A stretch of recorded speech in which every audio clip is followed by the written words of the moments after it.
you may not think about it, but some people here in Skaneateles actually still get their mail by boat. It's something that started here back in the 1800s before the mailman that we have all come to know and love. Our Alex RESILA went for a ride to find out how it works. He's live on a boat on Skaneateles Lake right now with a story. Hey, Alex.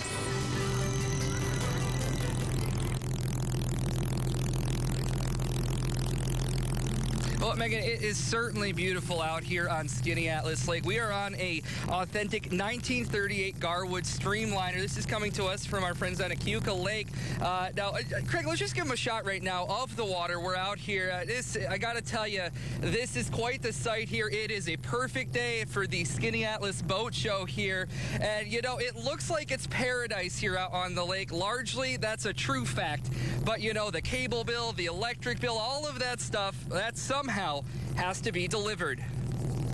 So you're going to see them kind of line up in a minute, like Rockettes. 4, 2, 8, for you to notice me. It could easily seem all of this is part of an interesting talent show.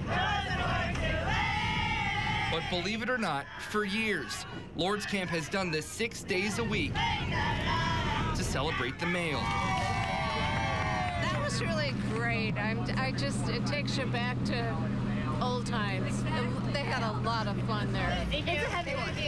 Lord's Camp is the highlight of one of the most interesting ways you'll see the mail delivered. I don't go out on the water that often, so this is very nice, and it's amazing they deliver mail this way. Between July 1st and a day past Labor Day, the Barbara S. Wiles brings more than a dozen customers their phone bills and thank you cards. The only way some camps along the lake can get them. Most places do have access, but we have a couple of them that only can get there by boat, really.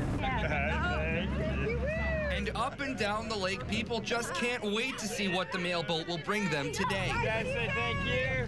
Thank you. Making it like a summertime Santa Claus. It's so funny to see all the people getting their mail and being so happy about it. When I get my mail, it's just like another thing to do, and it's usually just bills, so I'm not so excited. The history of mail delivery by boat on Skaneateles Lake goes back 2 centuries.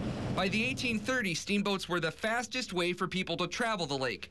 Starting in the 1850s, they were also used to deliver the mail, before being rendered obsolete by the invention of the automobile after the turn of the century.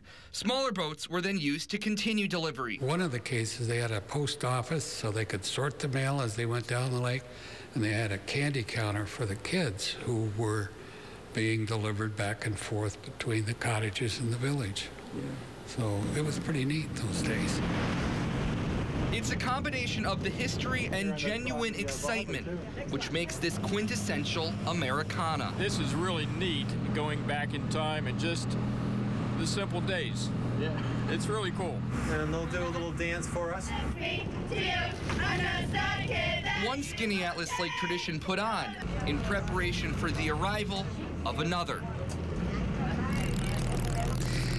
You know, Megan, in the time that I was out there last week doing that story, I got to be honest, a lot of the people around the lake, it seems like if they were given jury duty, they'd be all, thank you, this is awesome, thank you for the mail boat. That's really their emotion and their genuine excitement just being part of that tradition here. For now, we're live on Skaneateles Lake. I'm Alex RESILA. Megan, back to you. Oh, really cool stuff, Alex. Thanks. So that's the way they did it back then, Matt, and the way for some folks, they still get their mail today. Just one of the really unique qualities about Skaneateles. Back to you. Yeah, and I love the girls at the Lord's Camp, too. Thank you, Megan. Thanks to Alex. Great story.